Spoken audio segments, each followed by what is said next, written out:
په الخدمت فاونډیشن سکول بیلولی کې د سالانه نتیجې په موقع په امتحان کې کامیاب شوي او پوزیشن اخیستونکو طالب علمانو دپاره د انعاماتو او تعریفي اسنادو ورکولو یو تقریب منعقد کړی شوی و چې پکې په ډېر ګڼ تعداد سره طالب علمانو او د هغوی والدینو شرکت کړی و. د دې تقریب مشر مېلمه د پښتو ژبې نامتو شاعر ادیب او دانشور پروفیسر اباسین یوسفزئی و. د دې تقریبي تقسیم انعامات شروعات د تلاوت کلام پاک نه وشو او بیا وروسته د الخدمت فاونډیشن سکول بالولی طالب علمانو نظمونه، ټیبلو، خاکې او تقریرونه هم وړاندې کړل او د راغلي مېلمنو نه ډېر زیات داد وصول کړو. د راغلي مېلمنو اباسین یوسفزئی، محمد ریاض خان، حیات خان، محمد جسیم، هارون خان، ماهر تعلیم احمد یار، عارف خان، خانجی، حاجی عبدالاکبر، احمد استاد او د محمد آیاس په لاسو باندې پوزیشن اخیستونکو طالب علمانو ته انعامات او تعریفي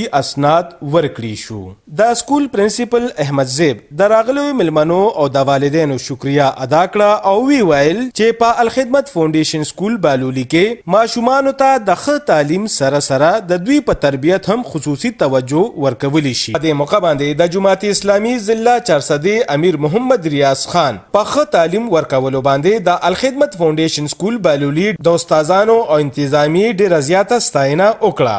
مشر مېلمه پروفیسر اباسین یوسفزئی ماشومانو ته په کامیابی باندې مبارکي ورکړه او وی ویل چې الخدمت فاونډیشن سکول په اصلي معنو کې د قام بچو ته یو ښه او معیاري تعلیم ورکوي او بیا هغه ورځ لرې نه ده چې د دې سکول طالب علمان به د خپل ملک او قوم نوم روښانه کوي. د الخدمت فاونډیشن سکول بالولی په دې تقریبي تقسیم انعامات کې موجود او راغلي مېلمنو د سکول د ماشومانو د پرفارمنس نه ښه خوندونه واخیستل او د سکول د انتظامیه هم شکریا ادا کړه. انعام جی 400 ټي وي الخدمت فاونډیشن سکول بالولی.